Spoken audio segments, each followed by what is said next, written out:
Vayamos haciendo un lado, tu color y mi color, tu color y mi color. Vayamos haciendo un lado. Vayamos haciendo un lado tu color y mi color, tu color y mi color. Vayamos haciendo un lado. Ya no tenemos razón para ignorar el amor, para ignorar el amor. Es tiempo de reflexión. But how did you first, how did Undocumented Migration, I know the Undocumented Migration Project, I think is how I was first introduced to you. How did that first grab your attention? Was there a personal connection, or what was it that really got you so determined to chronicle this migratory flow? Well, it had always been around, like my life. Both my dad's from Mexico, my mom's from the Philippines. I'd grown up with lots of undocumented relatives. I grew up splitting time between Southern California and the Rio Grande Valley in South Texas. So at one point for about 3 or 4 years, I lived about 7 or 8 miles from Reynosa, and so we were constantly going back and forth from Mexico. In those days, undocumented migration was something that was fairly visible. You could drive down to Reynosa and you could see people swimming across the river at all times of the day. So it was kind of always around, but I never really thought about it as something that as like a research topic, and it didn't start to really happen until I went to college at UCLA studying archaeology. I started doing archaeology in Latin America, mostly in Mexico, and I got very interested in that. And it was through the course of my dissertation work in Mexico where I was excavating sites and working with a lot of working class women and men digging ditches, who all of them had either just migrated or were getting ready to migrate, and who had these really intense and moving and tragic stories about their experiences.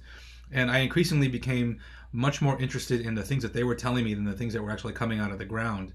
So I ended up finishing a dissertation on ancient stone tools from a site in lowland Veracruz, and immediately then shifted gears to trying to come up with a project on undocumented migration. And really, so it all happened kind of organically, and it wasn't.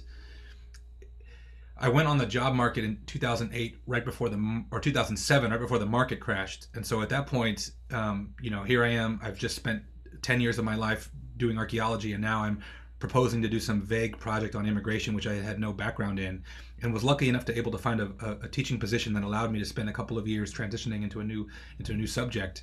And then once I got into it, I think because of my familiarity with some elements of it, it ended up being quite easy to get lots of access to stuff.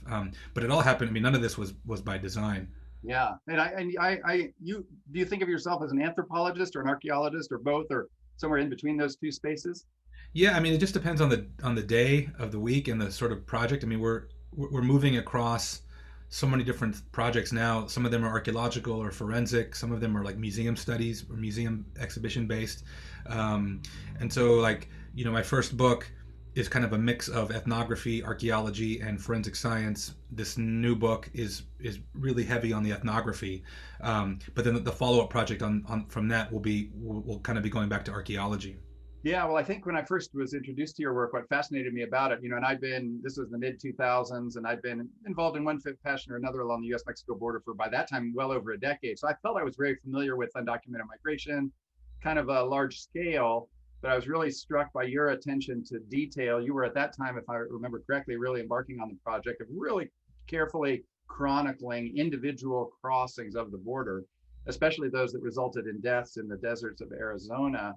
And really excavating, I guess is a word, or chronicling and documenting the possessions that were being carried by those who died in the desert. Describe a little bit about how you got determined to focus on that level of, it's really, as I experienced, it was a powerful telling of individual stories through the archaeological remains and findings of deaths in the Arizona desert. How did that all come to pass? It ended up, it's a weird story. I moved to Seattle to teach at University of Washington. My wife had gone to the University of Arizona for her undergrad, and she had been an archaeologist and had met a lot of archaeologists at the U of A. it turns out that her best friend from college, who they'd kind of had a falling out, lived across the street from us. And so they sort of made amends. We had her over for dinner and we started talking. And at the same time, the University of Washington had just assigned Luis Alberto Urrea's book, The Devil's Highway.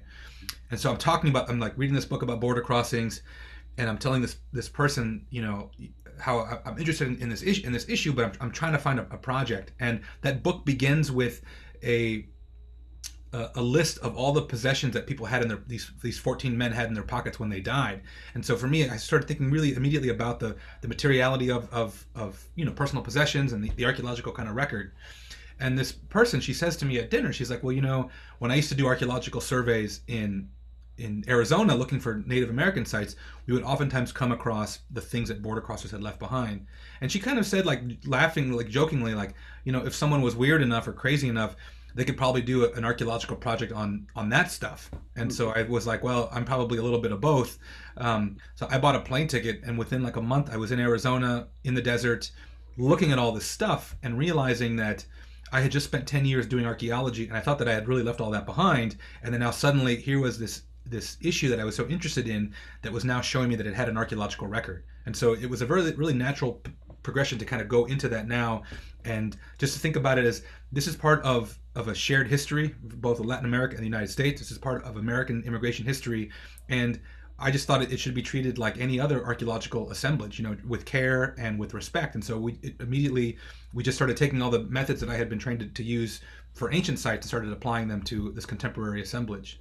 And I remember being struck by it because I think the closest I'd ever seen to it was kind of profiles that typically happened in mortuaries, where an undertaker maybe who has brought the remains of somebody who died crossing, is conducting an autopsy and therefore, disposing of personal remains. But your work really concentrated on work in the field, on discover, the sites of deaths, and kind of through the materiality, as you say, of these individual crossers, kind of narrating their stories. I found it very compelling, and you've now launched a project where the individuality and the collectivity of it all, is available through your pop-up exhibitions. Talk about that hostile terrain exhibition and how that's come to pass. Yeah, I mean, one of the things that I think I've been really trying to do over the years is I want to take social science data and I want to translate it for different publics. Because if I was to only do the things that were expected of me, which is write journal articles and write academic books, that you're only hitting a certain audience. And so in 2013, we put together an exhibition called State of Exception, which traveled around. I think it had some success, and that was a multimedia show about migration. It was like objects, audio, video, photos that migrants themselves had taken en route.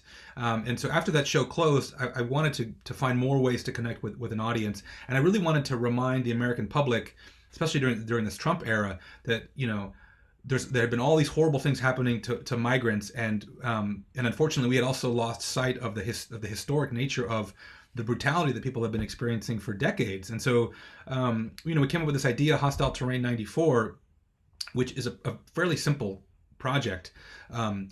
We took forensic data from the Pima County Office of the Medical Examiner, which is supported by the group Humane Borders. They have a website where you can go, and it's all of the 3,400 deaths that have happened in the Arizona desert have been put into Google Earth. And so you can go there and do a search, and you can see all of this horribleness.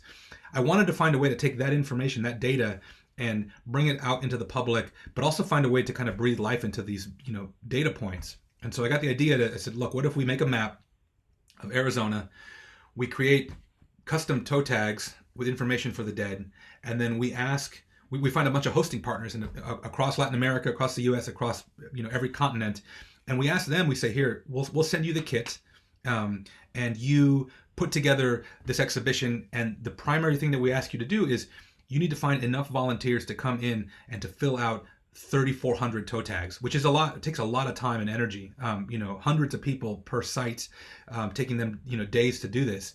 And the idea is that people come together, and it's a collaboration. It's both a collaboration with the audience as well as a moment of witnessing this thing. Yeah, and so then as I see it online, it looks, and I'll share the link out with our audience, but it's then each site, then they're recreating this map of Southern Arizona with those toe tags, and the individual participants have completed the toe tag themselves. And then each toe tag has a story behind it.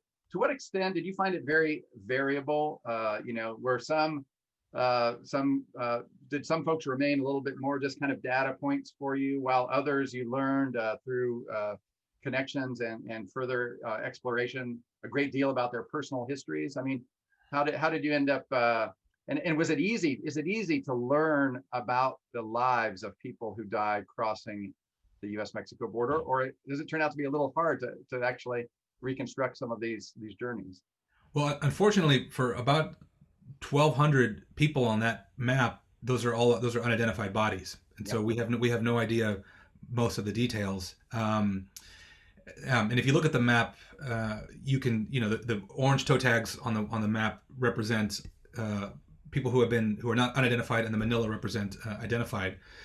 So there's a big chunk of those people who we may never know who those folks were. And then in terms of the other 2,200, I only have information or access to just a few dozen, and those are people that we've interacted with directly, people who have contributed stories through initiatives by the Colibri Center for Human Rights, who's one of our partners and who I have a close association with. What we were trying to do with these exhibitions, though, is invite people to also submit their own stories of migration. We had to put on hold all of our Latin American shows, including our Tijuana show, which we're hoping will happen probably starting in the summer. But it's in Tijuana, in Chiapas, and I think we have maybe 12 or 13 Latin American shows. We will be conducting storytelling workshops in those locations, so people can come and talk about their relatives who may be on the wall, or who may just be able to contribute their own stories digitally about their migration experiences. So the idea is that in these many hundreds of locations that I just showed a little map there, or that was a more or less completed version of the installation once it had been completed in a particular site and setting. Yeah. And you called it Hostile Terrain 94, I noticed, because I assume that was referencing 1994, which was the beginning of really, we've talked a lot about on this program about what's really been a bipartisan policy across multiple presidential administrations of trying to make crossing a border from Mexico into the United States as basically as deadly and dangerous and as difficult and as costly as possible. And we're most familiar here in San Diego, of course, with the rollout of that was the year that Operation Gatekeeper, as they called it here in San Diego, Tijuana. But just tell you, as you contrast these very individual lives and these experiences, individual crossings, and then you reflect on this larger policy context. Again, Hostile Terrain 94. Whence the name, and what's your reflections on 1994 now, 26 years later? Well, Hostile Terrain comes directly from the Border Patrol policy document. Why am I blanking on it now? It's prevention through deterrence, that kind of stuff. Yeah, but there's an official. Oh, why am I? The strategic plan. It's the 1994 strategic plan, and in that document they lay out the logic of this directly, including saying things like, if we force migrants over, quote, more hostile terrain, they will be deterred. And this recognition that this hostile terrain, which the Arizona desert, the All-American Canal, the South Texas backwoods, right, the mountains east of San Diego, these are places where people can freeze to death, die of dehydration, a whole range of things that can slow them down and kill them. These are purposeful things that were really laid out pretty straightforward by the federal government under Clinton, and it continues to be the paradigm now. I mean, this is still our number one security, but we just don't ever talk about it anymore. I mean, we're talking about the border wall, and Trump has never uttered the phrase prevention through deterrence, but he has had moments where he said things like, we don't need a border wall in all places because some of it's really hard to get across. And so obviously someone is trying to remind him or tell him for the first time that this policy has been in place for quite a while.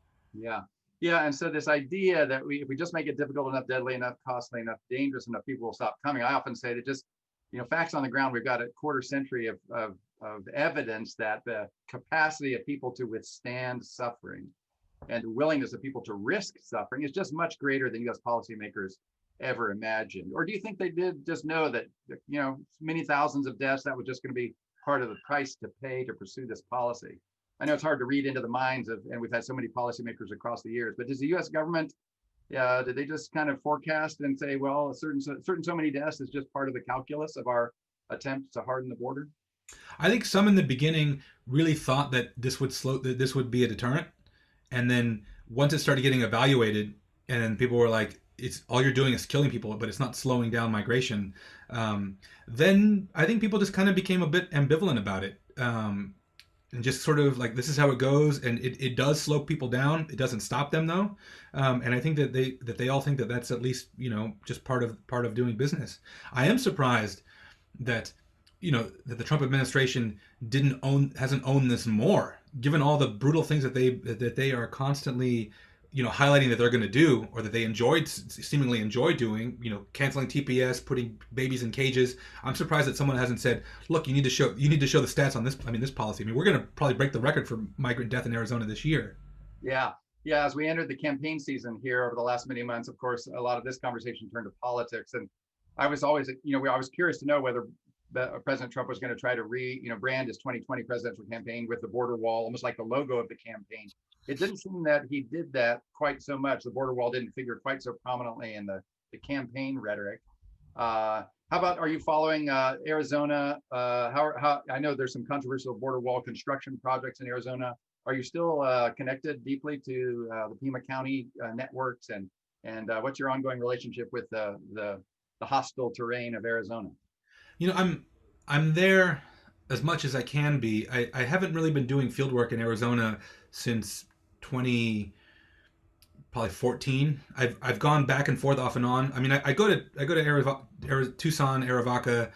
In a normal year, I go 4 or 5 times. And we had initially we were going to run a field school this summer in the town of Arivaca that just was canceled. So we'll probably get back to it a little bit this summer. But like, as I'm transitioning, I'm trying to finish the smuggling project, and then we're thinking about a couple of new things in Arizona. We'll figure back into it. But I've just been watching from afar, the horrible, it seems like the Trump administration is in such a rush to do as much damage as they possibly can in a whole range of areas, including let's finish this border wall kind of thing, which they'll never be able to finish, but they'll put it up. It'll destroy the natural environment. It'll destroy, native cultural resources. And then it'll be so impossible to maintain that it's either going to just decay, or we're going to have to pay money to now take it back down. So it's been horrifying to watch that from a distance. I've never seen any reasonable or realistic forecasts about maintenance of all these construction projects. It's hard enough to get information about the construction projects themselves, never mind what a realistic plan for maintenance would. Now, well, let me ask about let's turn to your smuggling project then. Was it through, and I've always, my impression has been that the travel of undocumented migrants and the travel of contraband, drugs and other contraband, kind of gotten mingled over the last couple of decades. Is that too general a conclusion to draw? Or I'm guessing, was it the hostile terrain project that led you into the direction of human smuggling and led you to the project you're embarking on now, tracking smuggling organizations and smuggling initiatives? No, it happened in a weird way. I actually was trying to move away from migration completely after the first book, and I was going to do a new project on forensic scientists. And so I was going to do a project on people who clean up crime scenes. And so I had gone and got training in hazmat training of it's a horrible experience. But I was getting ready to do this new project, and we ended up going to Mexico for one summer to run a couple of field schools. My wife was running one project and I was running another. And I ended up connecting with a bunch of smugglers. And I just got really interested in the fact that here you have these, young people coming from Honduras who get wrapped up in all of this kind of stuff. And I just found that it was super fascinating. There was a lot there that had not been sort of spoken about. I think that our understanding of smuggling is really is too black and white. And as I was in Mexico at the time, Obama had had just helped Mexico launch Plan Frontera Sur, which was this attempt to slow down all these Central American migrants from crossing Mexico. So the U.S. is now sending border patrol and infrastructure and support to Central America and Mexico to stop the flow of people, which then starts to make the migration process even more deadly. And so I wanted to kind of understand how smuggling was connected to these border policies from both in Mexico and with the help of the U.S., but then also the relationship between Mexican drug cartels and transnational gangs like MS-13. So I ended up, and people who smuggle now, I mean, smugglers, guias, guides, they're either in MS-13 or they have a working relationship with MS-13, and they also have to have a working relationship with these cartels. And so there's a lot of the stuff has been kind of intermingled, and so that I became really fascinated by that. Yeah, there's a human rights organizer here in Tijuana, Victor Clark Alfaro. I'm not sure if you've ever met him, but I've heard him many times described from his Tijuana perch, kind of a transformation. He calls it 3 generations of coyotismo, with a transformation of the work of coyotes or polleros, from a kind of almost a mom and pop, small business kind of mentality to a more, enterprising entrepreneurial endeavor to a much more organized crime, embedded in these transnational networks of international, international trafficking and trade, right? Yeah. And the Honduras connection in particular is the focus of your book. Yeah, mostly. Yeah. And what's the Honduran, is that Honduras network have its own particular origins and profile? How did so many Hondurans come to be embedded in these transnational networks of trafficking and trade? Well, what ends up happening, I think, is Hondurans, make up the bulk of people who are migrating across Mexico right now. I mean, they are the majority of folks coming from Central America, and that only seems to be getting worse. I mean, especially after just getting pounded by these back-to-back hurricanes. So, for many years, it's been mostly Hondurans who have been doing it. And the way that it works is it's typically, Hondurans smuggle other Hondurans. So there is this stuff sort of splits along national lines. And I work with groups of, mestizo, white Hondurans smugglers who smuggle other white Hondurans, and I work with Garifuna, Afro-Honduran smugglers who only smuggle other Garifuna. So there's race and nationality end up kind of influencing also these networks. Yeah. But you have and you've got a lot of folks from MS-13 or 18th Street who are in Mexico now, and they're either starting their own cliques or they're bringing their own people into those places, and then they are controlling big parts of the migration trail.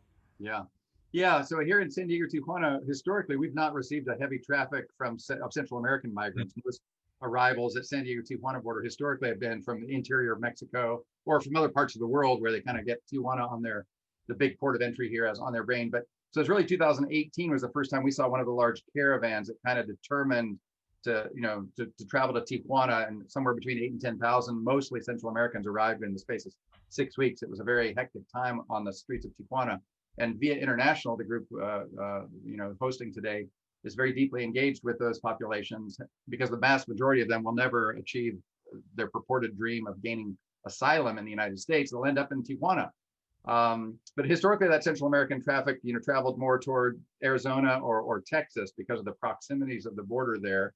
I was struck in 2018 how that network of that particular caravan, the big caravan that Trump did make a big deal out of in the midterm elections of 2018, how much they were, it would seem to me, it was kind of driven by WhatsApp, or it seemed to me it was being organized on WhatsApp. Everybody seemed to have a cell phone, and they seemed to be a very coherent kind of network of communications.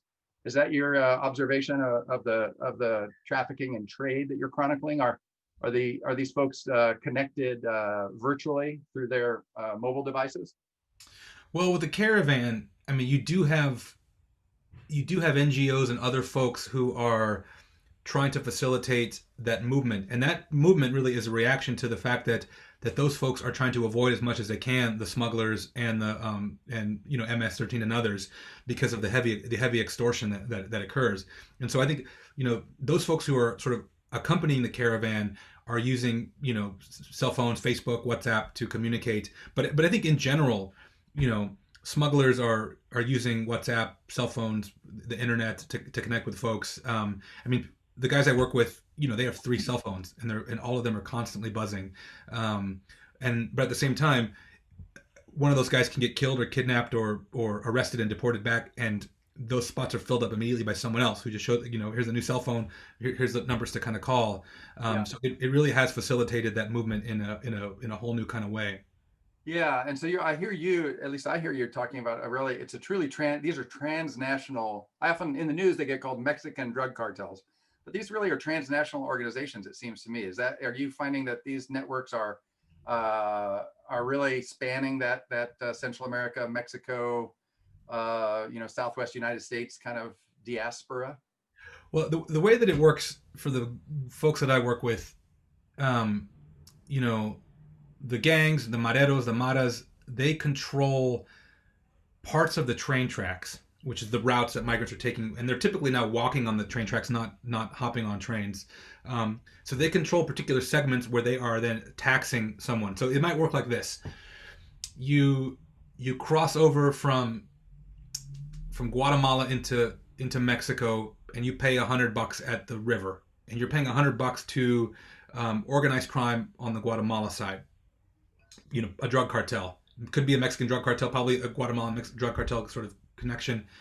You go 100 kilometers, you get to the town of Palenque, Pacalna, and now there are MS-13 is there. Or there's some clique of mareros who are a mix of Mexican and Central American. You pay them $100. You go to Coatzacoalcos, and then now suddenly you're paying the Zetas or someone else.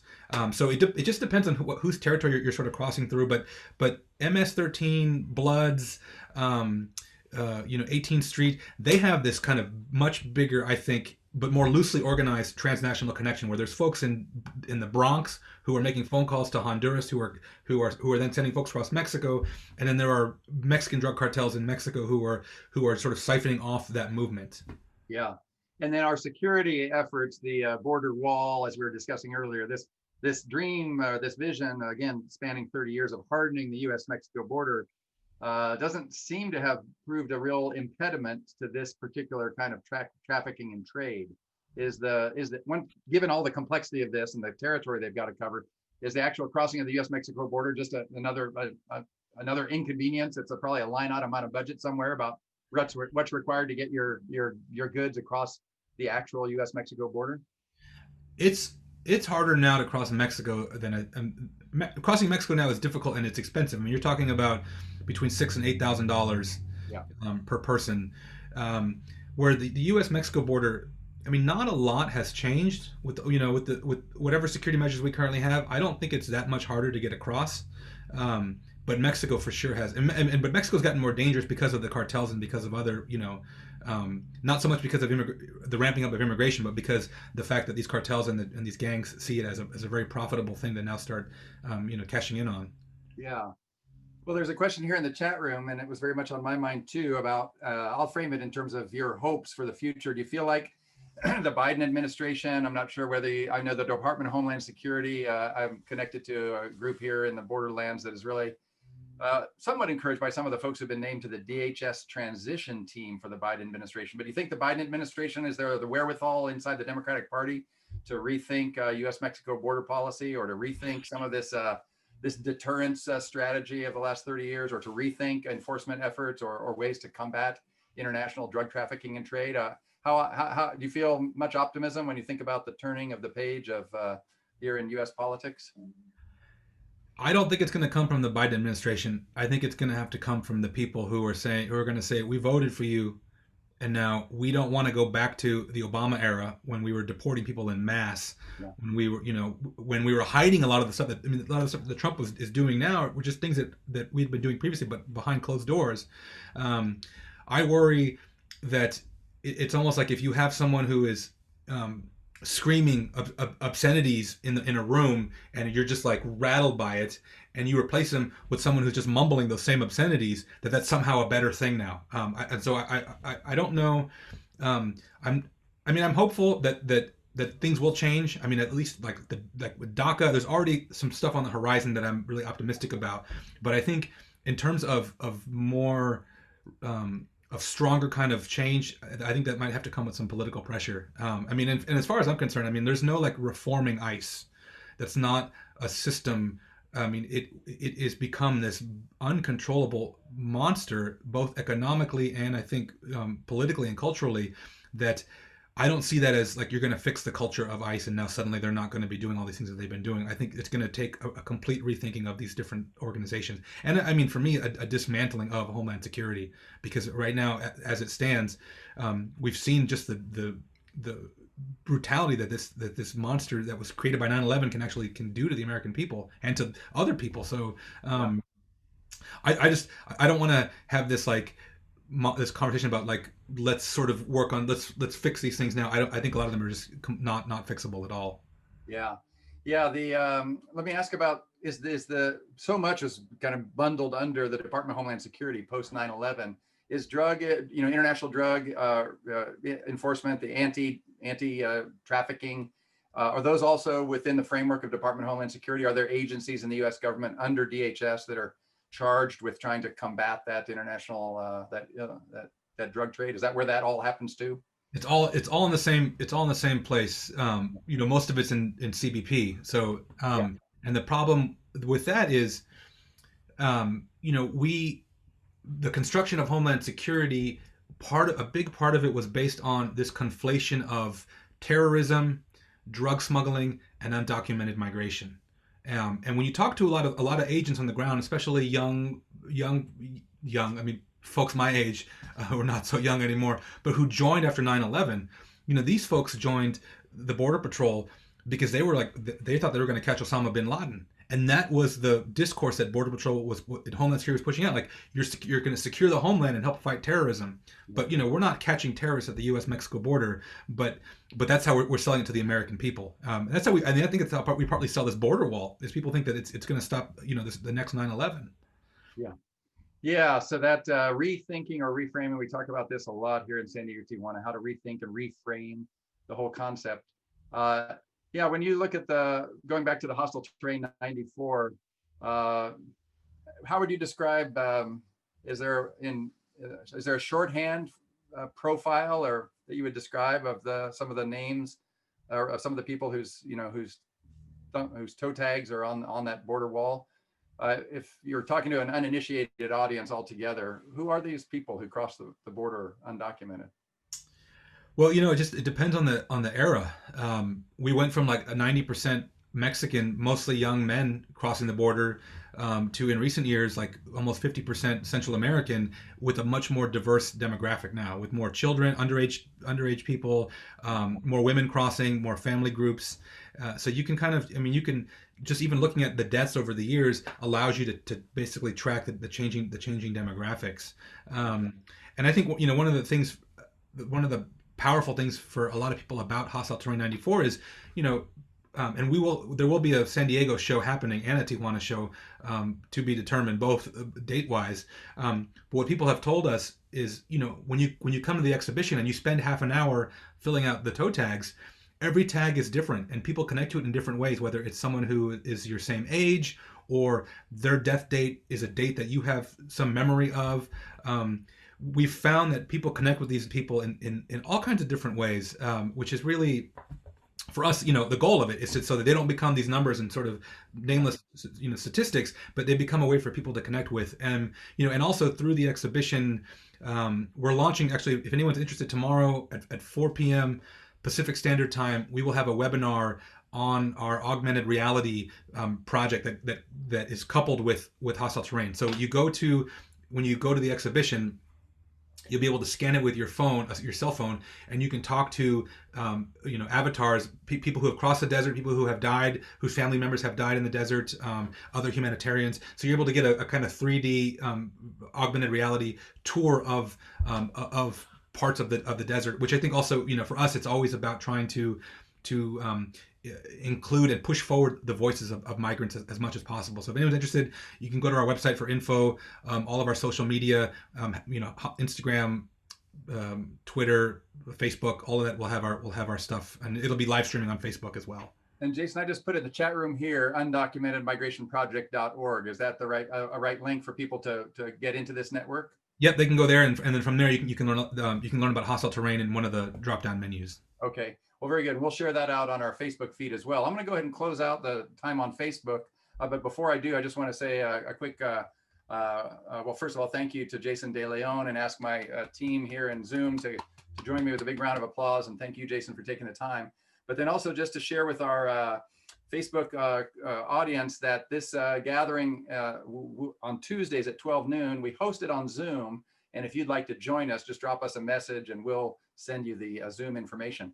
Next week, Tuesday, December 8th, my guests will be Mike Wilkin and Dan Watman, who are going to introduce us to Kumeyaay ethnobotany and looking at the ethnographic and profile of the Kumeyaay people, with specific attention to the botanical traditions and cultures that have characterized the Kumeyaay people here in the San Diego Tijuana region. So that's next week, Tuesday, December 8th. Also, a quick shout out to our Facebook audience that we are launching our campaign, our year-end campaign at VIA International. And if you would go to viainternational.org/donate, you'll find our donate page. Today being Giving Tuesday, we invite you to chip in and support our work as we support leaders promoting community development in under-resourced communities here, especially in the San Diego Tijuana region. So thanks so much for joining us. Thanks once more to Jason De Leon, and we'll sign off of Facebook. The conversation continues here in Zoom. Thanks for joining us on Las Noticias from the Border. Más unidos que nunca en un latido